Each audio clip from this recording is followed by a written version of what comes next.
Hello everybody, Shinjo here, welcome back to the channel, and to Let's Talk Anime episode 73. It has certainly been a while since I've recorded this at least, but I've finally gotten around to catching up on stuff to discuss on this channel, and even discussing some more recent things.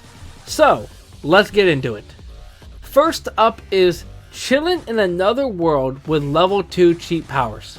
I swear, these titles are just getting longer and longer.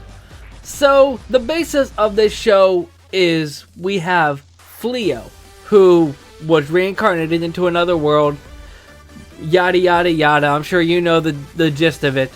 He's underwhelmed, he's underpowered, but he's actually really strong, or something like that.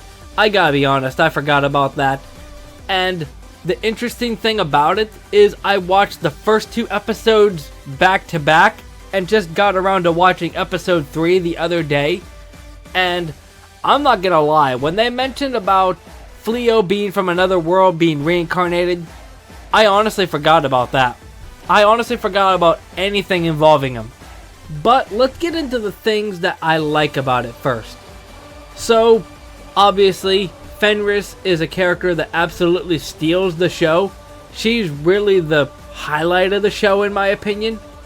I'm sure you could make the similarities between her and a character like Yuno Gasai because they're both love-struck over the main character, but it's actually shown how she falls in love with Fleo. Why, I'm not sure, but hey, I'm not gonna judge. I will say that Reese is a character that basically is the highlight of the show. And that's not really saying much about the rest of the show. Although I will say that Belano, one of those adventurers that's just kind of like there, reminds me of Rovian from Go Rush. And that's mainly from design because of the big hat that she's wearing. Honestly, not with personality or even voice. But just the big hat reminding me of Rovian is just really cool.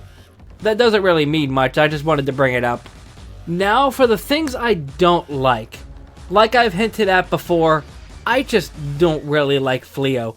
He's honestly just a boring character.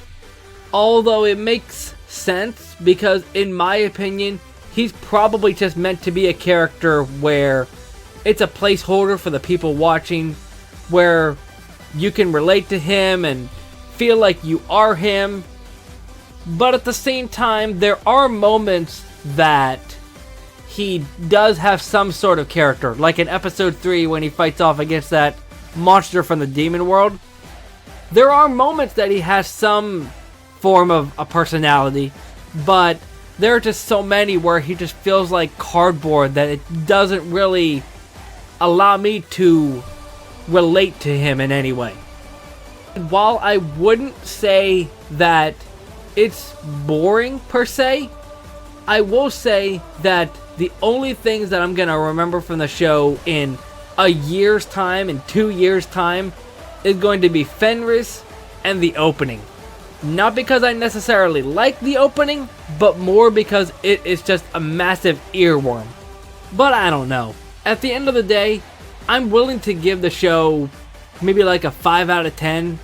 It's a passing grade to me. It doesn't really do much to stand out good or bad. Even if it's a show like Domestic Girlfriend, for example. I know it's an extreme example, but with a show like that, it is memorable, but for the wrong reasons. But at least it's in people's heads. Good publicity, bad publicity, it's all the same, right? But speaking of interesting publicity, up next we have DanDaDan. So, at the time I'm recording this, we are still in the middle of DanDaDan hype, where episode 9 just came out. At the moment that this is released, I can guarantee the show will be done. A season 2 may have been announced. I wouldn't be surprised because everybody and their mother is talking about it. So instead, I think I'm going to do things differently, and this time talk about the things that I didn't necessarily like about it. And I guarantee you it's a small list. The one thing, and At least for me, it's a negative. For a lot of people, it might not be. This show is just awkward to discuss with people, mainly from the beginning episode, but just everything in between. How do you realistically explain this show to somebody else? Because it's just certainly a wacky show, to say the least. It's certainly memorable. It's just something that's difficult to describe to somebody, even just based off of the first episode. But for a lot of just random people that discuss their favorite anime of 2024 just based off of it being on YouTube, which I'm going to be one of those, so make sure that you stay tuned for that. I feel like a lot of people are going to put DanDaDan as their favorite in the whole year, mainly because it's popular.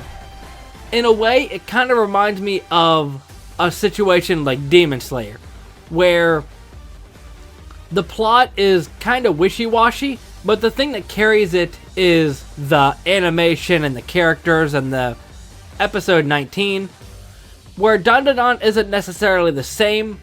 It's a situation where it's popular, everybody's talking about it, so they're going to put it as number one.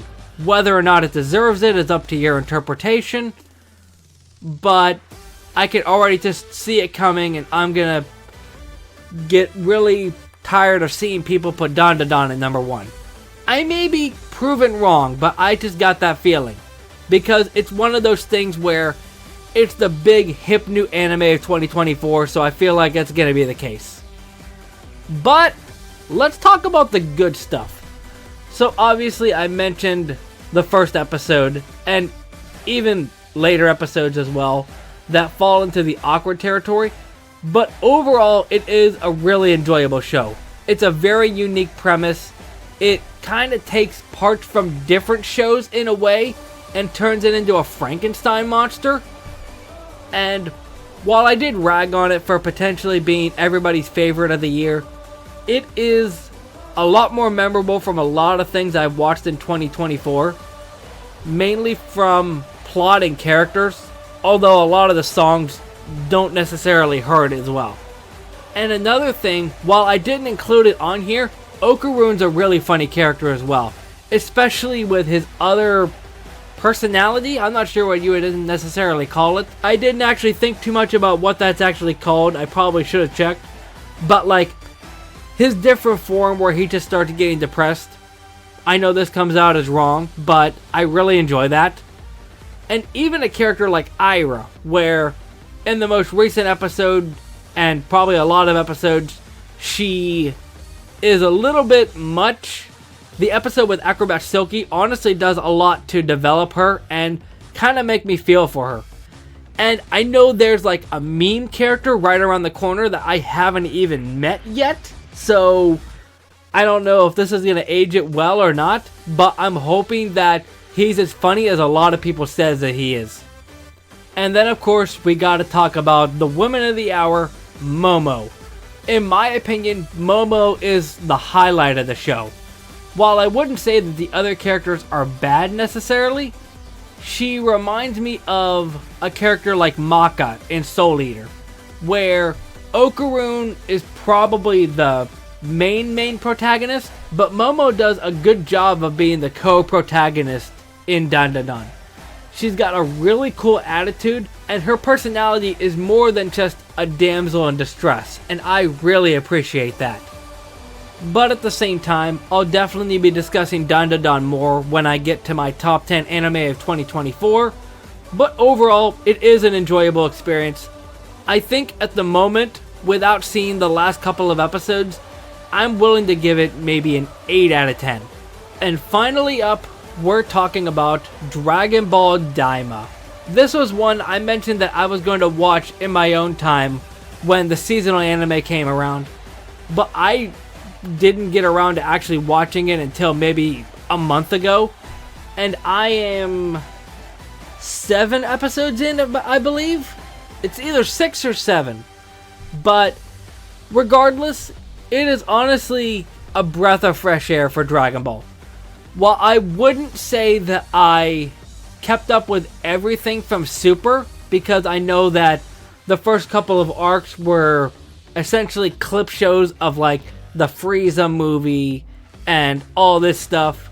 Overall, I did watch most of Super, and it just kind of felt like it jumped the shark in some cases where they reached the highest power in the universe, so now we have to go to different universes, now we have to have a tournament.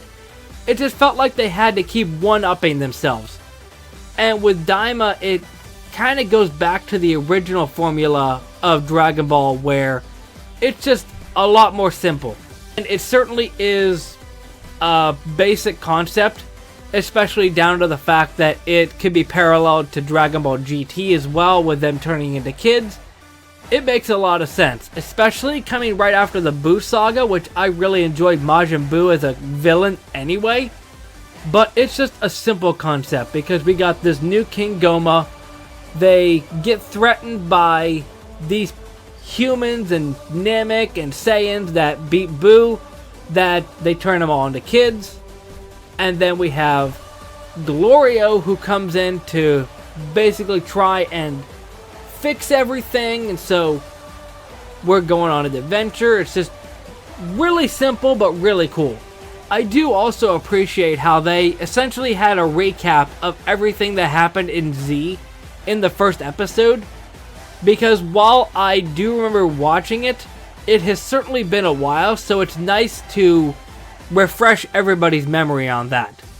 And while I haven't seen everything from all of these characters, I do really like Pansy and Glorio. They feel more distinct characters than a lot of other shonen that I've seen.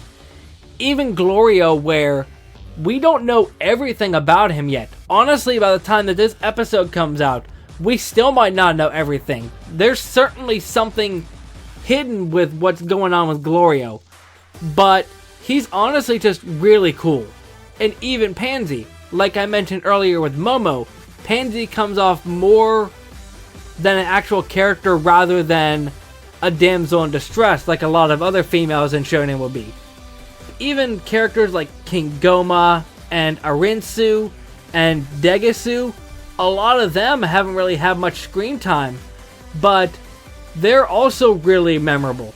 And Goma feels distinct from a goofy villain like Pilaf, and I mainly say that because they're both little children looking characters that need the Dragon Balls.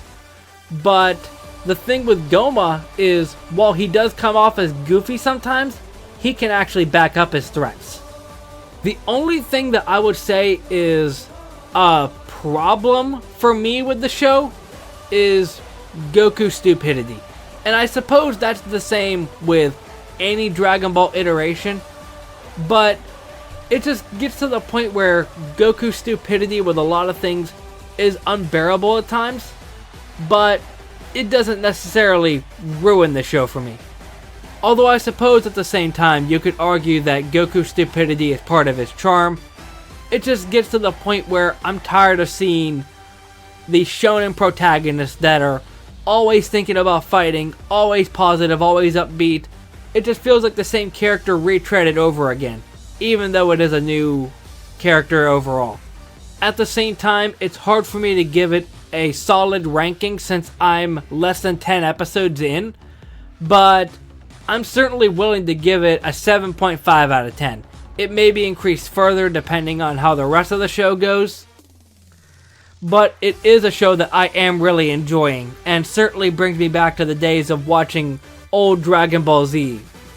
But that is today's Let's Talk Anime episode. If you enjoyed, hit that like button down below. If you have any suggestions for me, leave them down in the comment section as well, and I'll get around to it if I have time. But until then, I'll see you next time. Momentai.